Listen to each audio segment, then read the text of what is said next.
Soy Fernando Díaz Villanueva, hoy es 12 de agosto de 2021 y esto es La Contracrónica.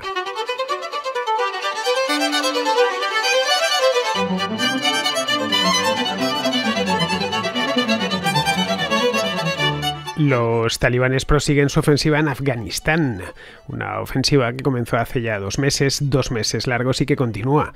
Lo último que han conseguido sus fuerzas es ocupar Faizabad, que es la capital de la provincia norteña de Badakhshan. Es la 9ª capital regional en caer en manos de este grupo en menos de una semana, es decir, en apenas 7 días. Después de esta semana de enfrentamientos continuos, los combatientes talibanes lograron hace solo un par de días hacer retroceder a las fuerzas del ejército afgano y entraron en esta ciudad desde varias direcciones sin apenas oposición. Así que sin la presencia militar estadounidense, no solo estadounidense, también internacional, que se ha ido retirando paulatinamente durante los últimos años y que está terminando en estos momentos su repliegue completo, las tropas fieles al gobierno de Kabul continúan sufriendo reveses y derrotas, y no solo en la ciudad de Faizabad. También han perdido el control de instituciones clave en la ciudad de Farah. Entre tanto, los talibanes han proclamado, y lo han proclamado en un medio muy moderno, lo han hecho en Twitter, que acaban de tomar, esto fue en la tarde del martes pasado, la capital de la provincia de Baghlan, que se llama Pul el-Humri, que está situada a solo 200 kilómetros al norte de la capital del país, de Kabul. El presidente del Alto Consejo para la Reconciliación Nacional de Afganistán, que se llama Abdullah Abdullah, ha pedido a los talibanes desde Doha, desde la capital de Qatar, donde han tenido lugar las negociaciones a lo largo de los últimos años, les ha pedido el cese inmediato de las hostilidades. Quiere también que presenten cuanto antes un plan político para salir de una crisis en la que, según Abdullah Abdullah, no tiene cabida una solución militar. Para los talibanes, acaudillados ahora por Haibatullah Akhundzada, estos nombres afganos la verdad es que no se me da muy bien pronunciarlos, este Akhundzada es un ulema muy intransigente de unos 60 años. Pues para este hombre la única solución posible es la militar tal y como estamos viendo. De continuar todo como hasta ahora, la inteligencia estadounidense cree que los talibanes se apoderarán de todo el país antes de final de año.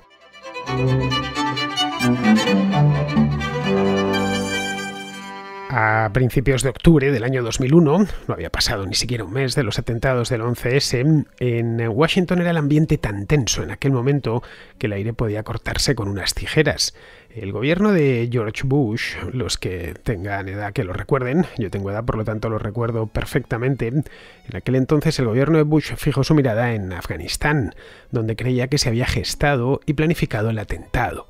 El entonces secretario de Estado, que se llamaba Colin Powell, envió un cable a su embajada en Pakistán en la que pedía a la embajadora que hiciese llegar un mensaje al jefe de los talibanes afganos a través de, no directamente obviamente, pero sí a través de los intermediarios pakistaníes que considerase oportunos. El mensaje de la embajadora era simple: o les entregaban a Osama Bin Laden y dejaban de dar cobijo a los terroristas de Al-Qaeda, o de lo contrario atacarían el país y depondrían a su gobierno, es decir, que lo atacarían con todo lo que tenían a mano. Y Estados Unidos en el año 2001, bueno, al igual que ahora, tiene muchísimo a mano.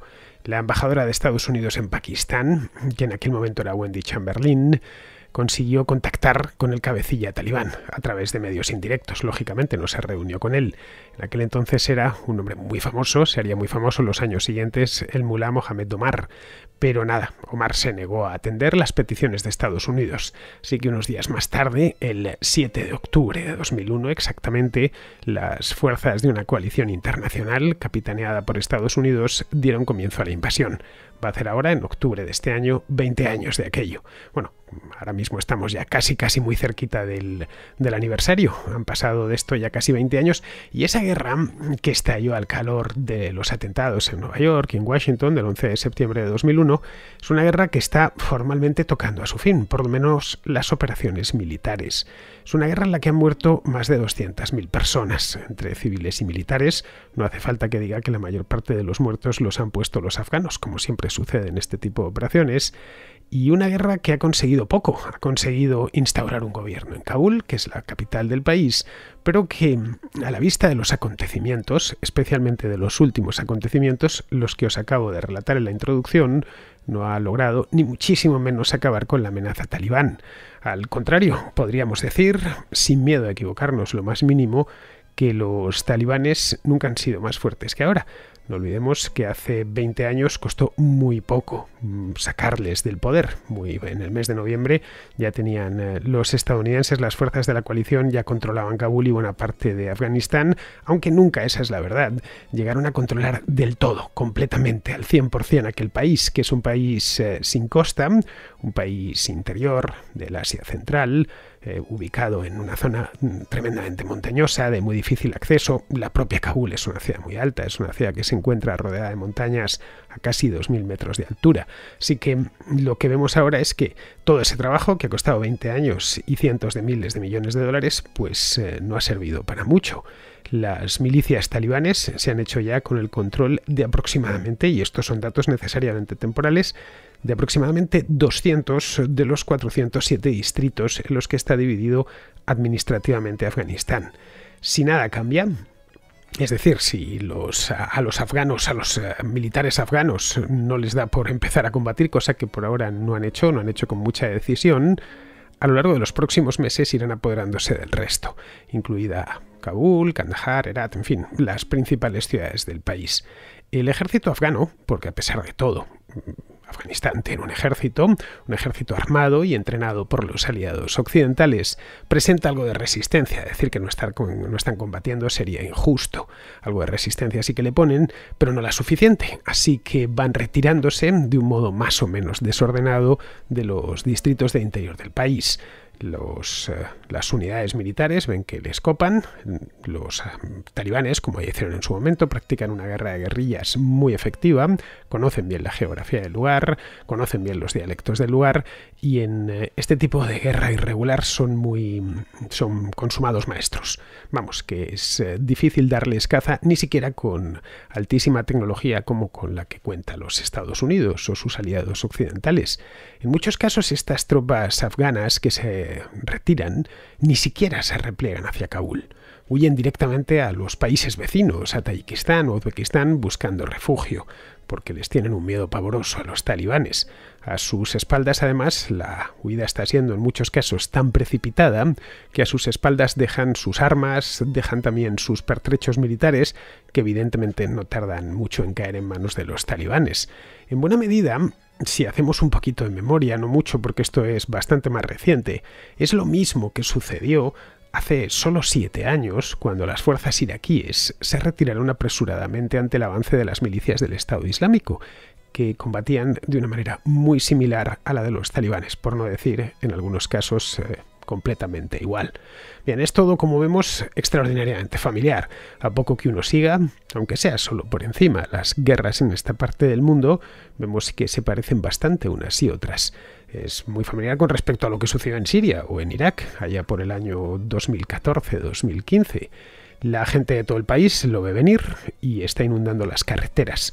¿Para qué? Pues para escapar de una escalada bélica que la ven ya que es inevitable. Es decir, el país se ha incendiado desde el mes de mayo y los afganos, que saben bastante de guerra, porque llevan muchos años metidos en varias, que han ido empalmándose una con otra, están atiborrando todo lo que pueden, atiborrándose de recursos, provisiones y saliendo a las carreteras para huir en cualquier dirección, básicamente hacia las ciudades principales. Esto les está crispando los nervios, no solo a ellos, sino a todo el mundo, y está presionando sobre los ya limitadísimos recursos de este país. Los precios de los alimentos y del combustible han subido muchísimo en los últimos 2 meses, y muchos temen un desabastecimiento generalizado, tan pronto como la guerra se intensifique, más de lo que ya está, y se cierren las fronteras. La inflación ya se ha puesto en 2 dígitos, se calcula que más o menos ronda entre el 15 y el 20%, la gasolina ha duplicado su precio desde mayo, y aproximadamente 1 millón de personas, esto según las organizaciones humanitarias, están ahora mismo desperdigadas por el país, han sido desplazadas de sus hogares y andan en busca de un lugar que les acoja. Por de pronto los talibanes controlan la mayor parte de los pasos fronterizos a día de hoy y entre tanto lo que hacen es dedicarse a sembrar el terror en las zonas ocupadas. Nada que los propios afganos no conozcan porque los talibanes son como una especie de pesadilla recurrente desde hace ya pues casi 30 años. Los talibanes aparecieron a principios de los 90 en Afganistán y desde entonces no han desaparecido del todo en ningún momento. Muchos, tanto dentro como fuera de Afganistán, culpan a la administración de Joe Biden por la catástrofe. Le están señalando con el dedo, diciendo esto es culpa de los estadounidenses por largarse, ya que la retirada del ejército de los Estados Unidos está prácticamente terminada. A estas alturas quedan muy pocos efectivos, empezaron el año pasado y han ido saliendo, ya no quedaban tantos, no estaban tantos como era 15 años, pero bueno, todavía tenían capacidad de respuesta dentro de Afganistán. Ahora mismo ya no la tienen. Pero los que acusan a Biden, la verdad es que señalan en la dirección equivocada, porque Estados Unidos se retira de Afganistán no tanto por deseo de Biden como por deseo de Donald Trump, que fue quien ordenó la retirada total tras alcanzar un acuerdo con los talibanes en septiembre del año pasado en Qatar. Se reunió con ellos, con una delegación de los talibanes en Doha, en la capital de Qatar, y acordaron, estaba Pompeo por allí, no fue Trump en persona, y acordaron que se retirarían las tropas de los Estados Unidos. Los talibanes dieron garantías de que no iba a pasar nada grave, es decir, que no se iban a poner a pegar tiros, que es exactamente lo primero que han hecho. Así que ahora, ya sin apenas tropas sobre el terreno, todo lo que Biden puede ofrecer es pues lo que podía ofrecer hace unos años, apoyo aéreo hasta que desembarcaron en firme cientos de miles de soldados llegados de todo el mundo, apoyo aéreo para castigar las posiciones talibanes. Los talibanes de esto saben mucho, llevan muchos años haciendo la guerra, muchos talibanes no han hecho otra cosa en su vida. El país es un país, ya digo, muy montañoso, está lleno de valles perdidos, donde ya es que no llega la luz eléctrica, es que no llegan ni las carreteras, así que los ataques aéreos tampoco son muy efectivos. Recordemos lo que costó agarrar a Bin Laden y al final cuando le agarraron ni siquiera estaba en Afganistán, estaba en Pakistán. Bien, tanto Estados Unidos como el resto de la coalición internacional miran un poco de reojo hacia lo que está pasando, porque no quieren volver ahí. Esa es la verdad. Dejaron las operaciones de combate, por lo menos, sobre el terreno mucho antes de que Pompeo se reuniese con los talibanes el año pasado en Doha. Se abandonaron en el año 2014, cuando el control directo del territorio se lo transfirieron al ejército afgano. Desde entonces, el presidente de Afganistán, que se llama Ashraf Ghani, la verdad es que ha hecho poco para prepararse ante la eventualidad de un contraataque talibán a gran escala, como el de los últimos meses. Las fuerzas terrestres carecen de oficiales debidamente preparados, carecen también de un plan estratégico de defensa, les faltan, por lo visto, suministros y municiones.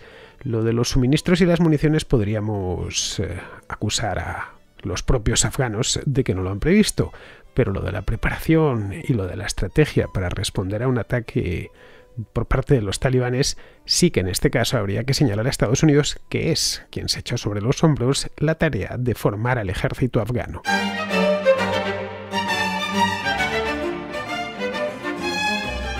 El resultado de esa combinación de desinterés e impericia, pues es lo que tenemos ahora mismo entre las manos a mediados de agosto. Es una crisis humanitaria en ciernes, cuando no una crisis humanitaria que ya está aquí. Estamos, como os he comentado antes, hay 1 millón de personas desplazadas en este momento.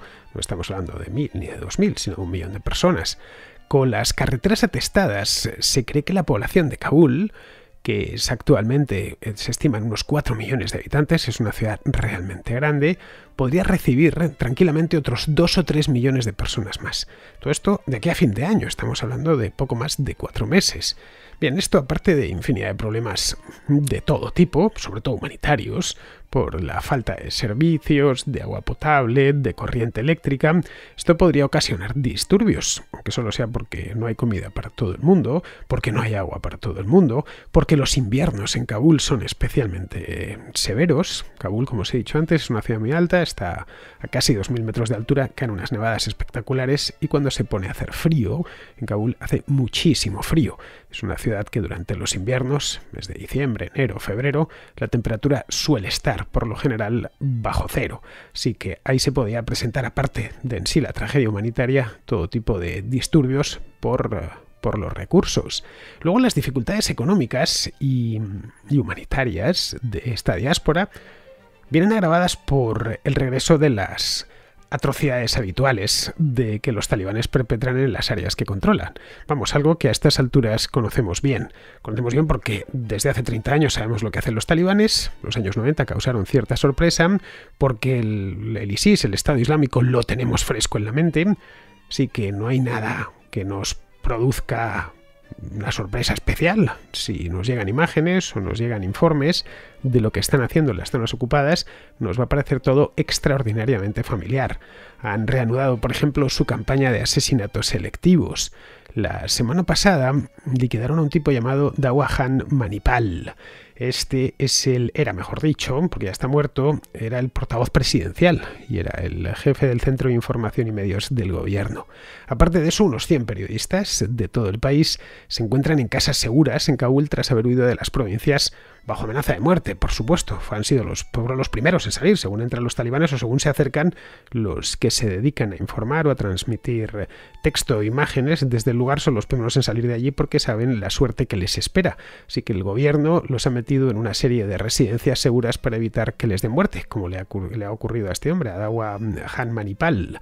Luego, muchas familias, eso es la tragedia propiamente periodística, que podríamos pensar en un periodista en el interior de Afganistán. Por lo general, pues es uno que está allí, que hace otras cosas y que además se encarga de informar desde el mismo interior del país. No es un corresponsal de la CNN o de la NBC que vive a cuerpo de rey, ni muchísimo menos. Y es importante este tipo de gente porque es gracias a ellos que nos enteramos de lo que sucede en estos lugares tan remotos. Pero aparte de eso, hay también una tragedia para toda la población que cae bajo el dominio de los talibanes. Muchas familias lo que hacen es enviar a las mujeres de la familia, a las niñas, por supuesto también a la capital, por temor a los talibanes. En las zonas ocupadas les obligan, por ejemplo, a contraer matrimonios forzosos con milicianos talibanes.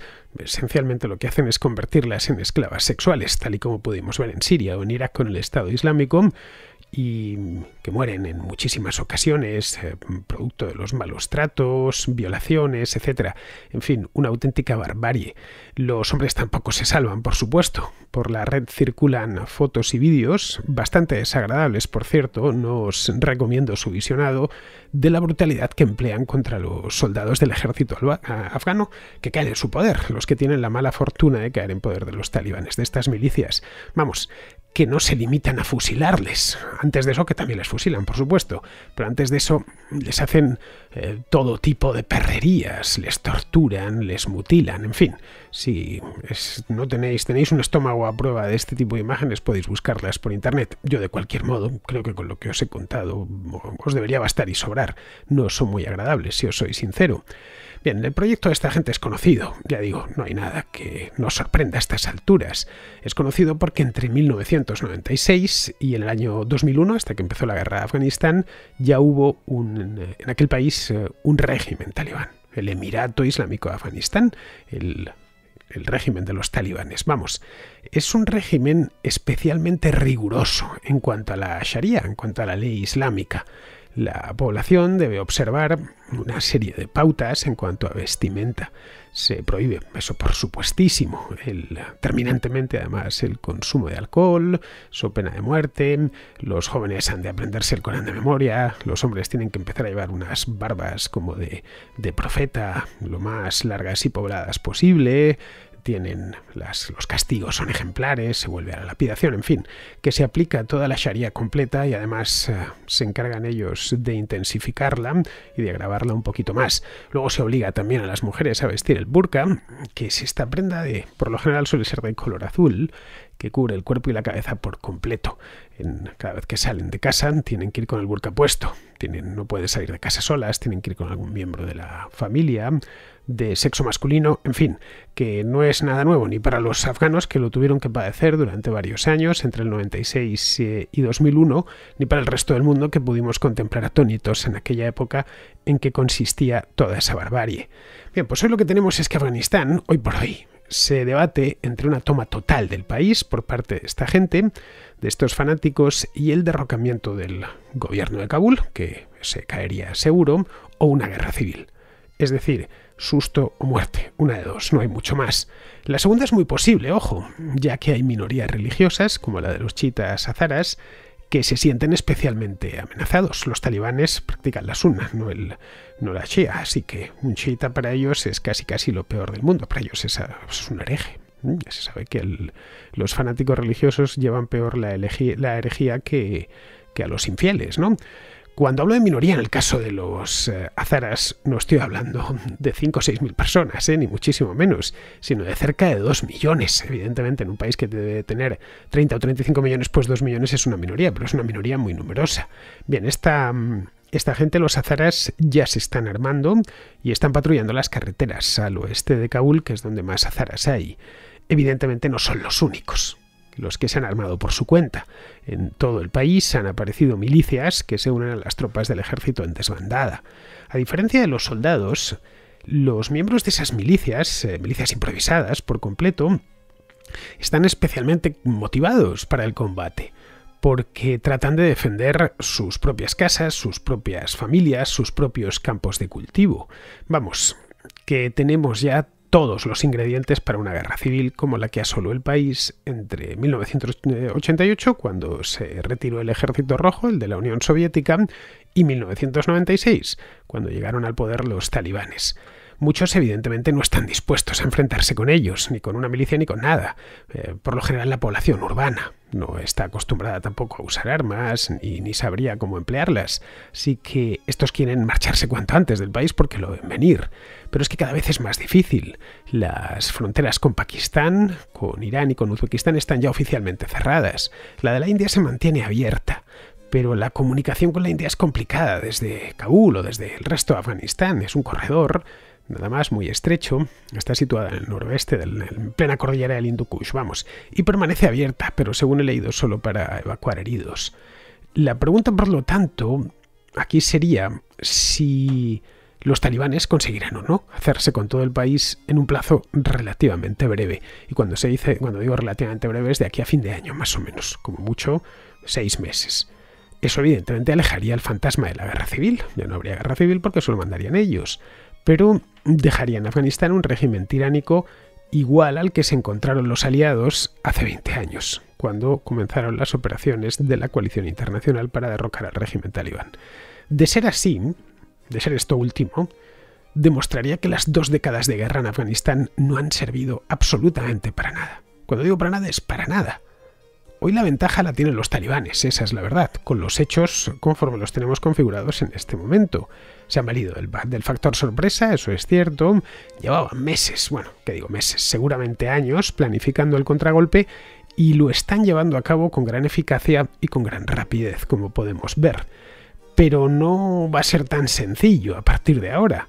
Tomar los distritos interiores, digamos, y montañosos es la parte fácil. Lo complicado es adueñarse de las ciudades, algunas muy pobladas, como el propio Kabul, que ya os he dicho que tiene más de 4 millones de habitantes, que allí tienen además que, aparte de encontrarse una resistencia mucho mayor y mejor armada, habrán de enfrentarse en campo abierto contra un ejército regular en combates de tipo convencional. Ahora bien, si el ejército se desintegra como ha venido haciendo hasta ahora, el Sino de Kabul y de otras ciudades, antes Kandahar o Herat, está más que sentenciado. Vamos, que caerán en cuestión de tiempo. De no mucho tiempo, porque el avance talibán es rapidísimo. ¿El ejército afgano qué puede oponerles? Pues hoy por hoy, según los informes de inteligencia, puede oponerles entre 60 y 80.000 efectivos. No parece mucho, pero bueno, algo es. En principio están entrenados y armados por Estados Unidos. Pero vamos, como os decía antes, de nada les ha servido el entrenamiento porque han puesto pies en polvorosa tan pronto como los talibanes desataron las hostilidades. Enfrente tienen a milicias, pero unas milicias no desorganizadas, son unas milicias que obedecen a un mando único. Cuando el año pasado, tras el acuerdo de Qatar, los cabecillas talibanes ordenaron el alto el fuego, este se produjo de manera inmediata, lo que significa que hay una jerarquía. No la conocemos bien, pero hay una jerarquía. Es incluso posible que los ataques de estos meses no sean más que una estratagema diplomática, para volver luego a sentarse con Estados Unidos y el gobierno afgano en Kabul, y ya con medio país en la mano, o 3/4 partes del país en la mano, exigir una porción de la tarta, o la tarta completa. Sería un hecho consumado, que pondrían sobre la mesa como baza negociadora, baza fundamental. Ni Estados Unidos ni ninguna otra potencia occidental quieren meterse de nuevo en Afganistán. A los contribuyentes estadounidenses la guerra de Afganistán les salió carísima. Costó algo así como 2.500 muertos y 800.000 millones de dólares. Esto hasta el año pasado. Incluso para aliados menores como España, que estuvo presente en Afganistán de 2002 hasta este año. Los últimos soldados se retiraron, creo que fue en el mes de mayo de este año. La factura a pagar ha sido también altísima. Cerca de 4.000 millones de euros le ha costado al contribuyente español lo de Afganistán, por no hablar del centenar de víctimas mortales, incluyendo a los 62 exactamente que murieron en el accidente del Yak-42 en Turquía, que traía tropas que volvían de Afganistán. Bien, con esto evidentemente cuentan los talibanes.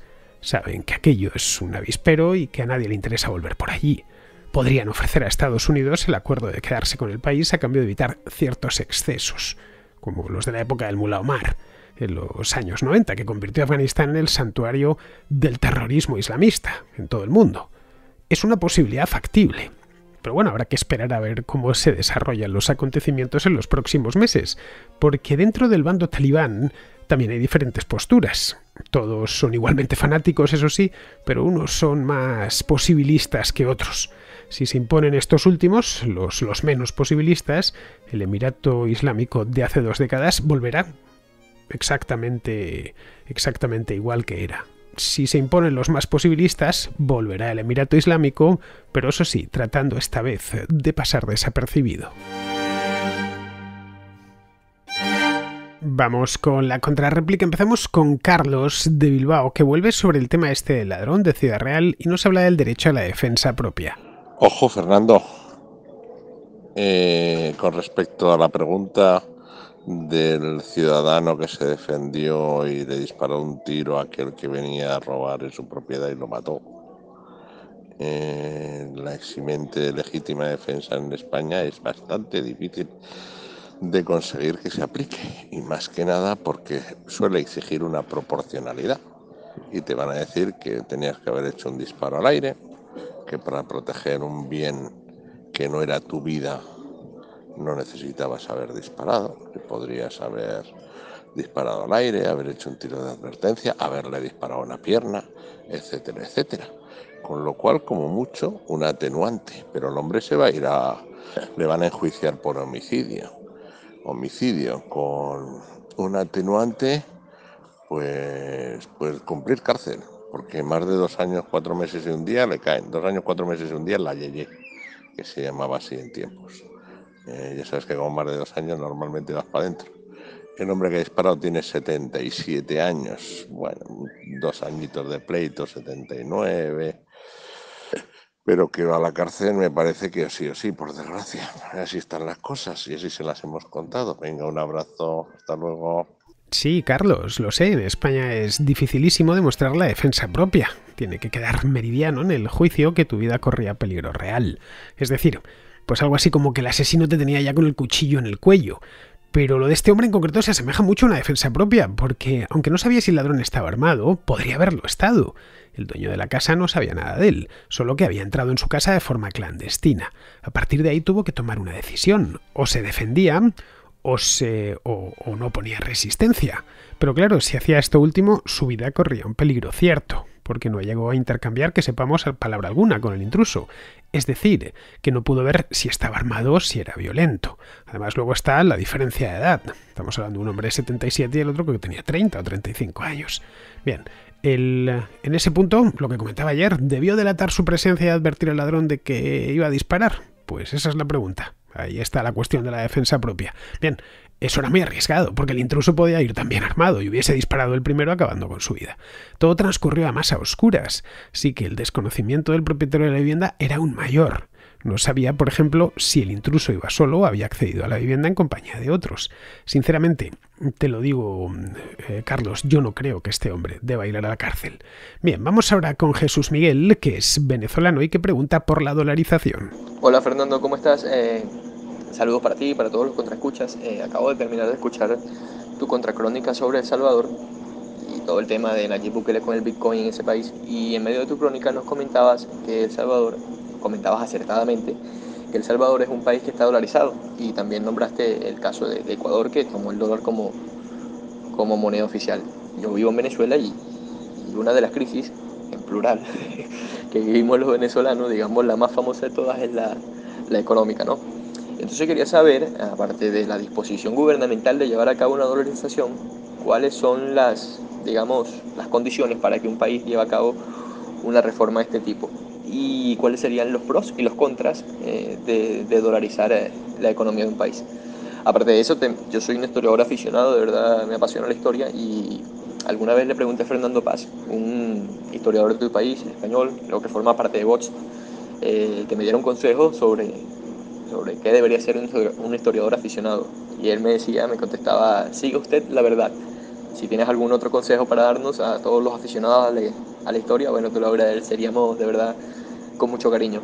Saludos para ti, felicidades por tu programa y de verdad que me gusta mucho y lo sigo siempre. Abrazo fuerte. Primero Jesús Miguel te dará el consejo para aficionados a la historia, pero mi consejo es que te hagas preguntas y para respondértelas sigue los hechos, que son como los ladrillos que construyen la historia. Para la época contemporánea, es decir, siglo XX, sobre todo el XX, también en parte el XIX, pero sobre todo el XX, es relativamente sencillo conocer los hechos porque están muy bien documentados. En el siglo XX tenemos películas, tenemos prensa, tenemos un montón de fuentes. El siglo XIX algo menos, pero también tenemos mucho.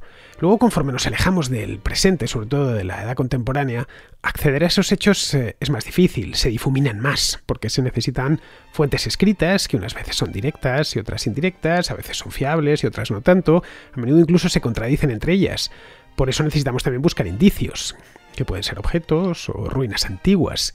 Dice Alberto Garín muy frecuentemente en la Contrahistoria que para un arqueólogo es más útil encontrar una letrina que los restos de un templo. Y no lo dudo, ¿eh? Si esa letrina ha permanecido sin tocar durante cientos o miles de años, esa letrina nos cuenta muchísimas cosas de cómo vivían los seres humanos de ese periodo que estamos estudiando.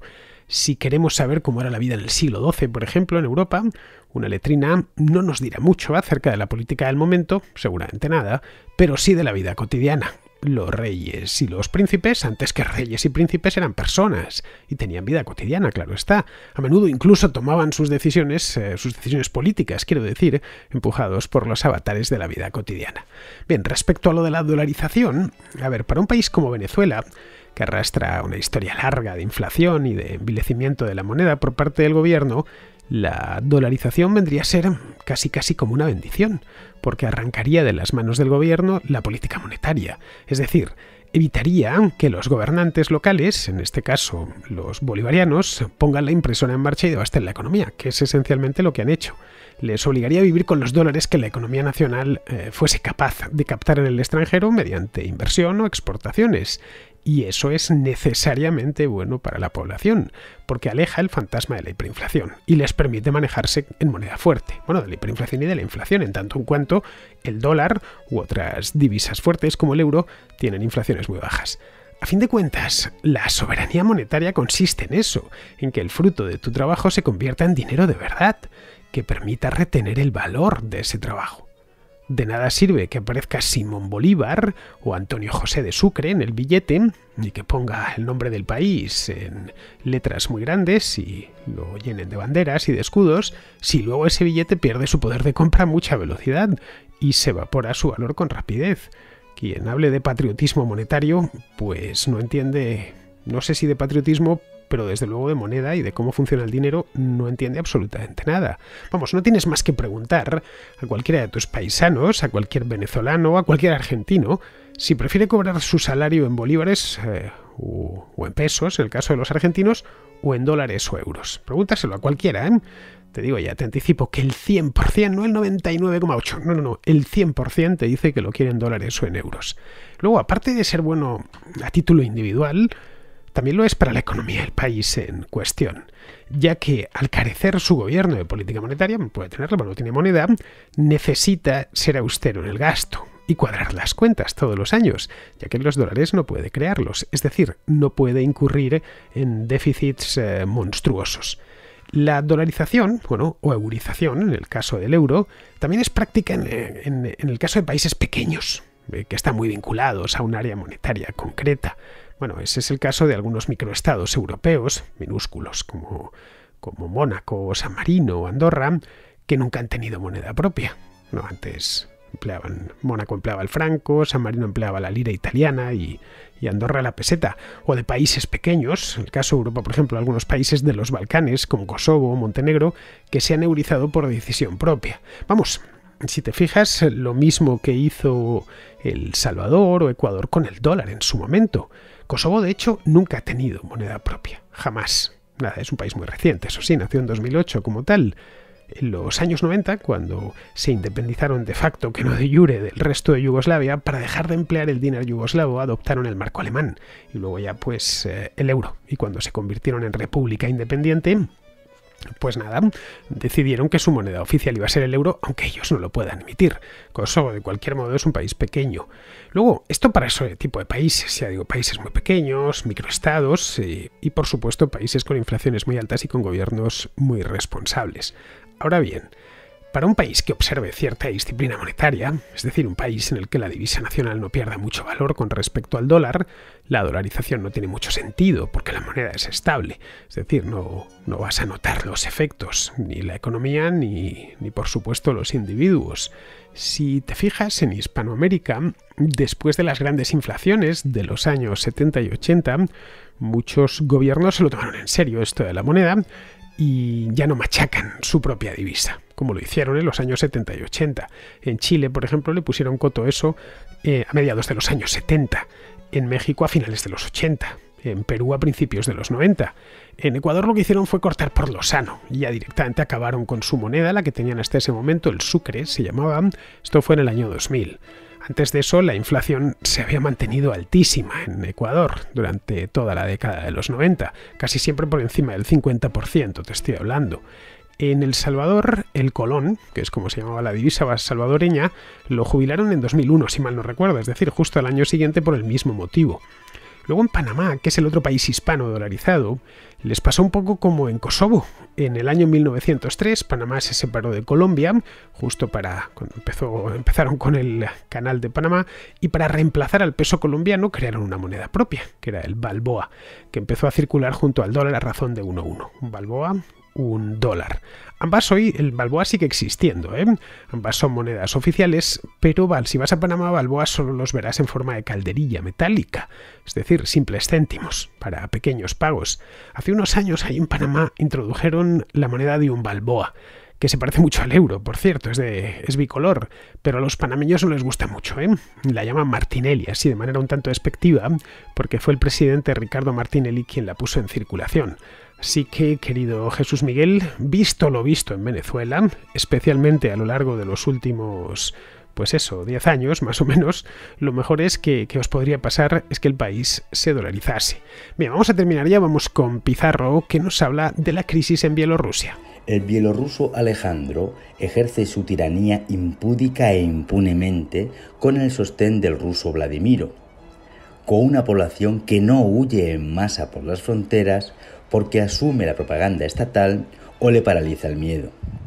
Y esto es así porque tanto a Alejandro como a Vladimiro les interesa Bielorrusia, al primero económicamente y al segundo estratégicamente. Para el resto del mundo, Bielorrusia no merece la pena, y la perseguida como conejos oposición tan solo da pena, mucha, pero solo pena. El mal precisa de la inacción del bien, y este precisa de convicción. Respecto a Bielorrusia, la mayoría está convencida de que podría ser peor, y deja hacer, es decir, deja que vaya siendo peor. Un cordial saludo de Pizarro. Y con esto, queridos amigos, terminamos la contra de hoy. Hoy es jueves, así que mañana, que será viernes, tendremos contrahistoria. Hasta mañana, amigos.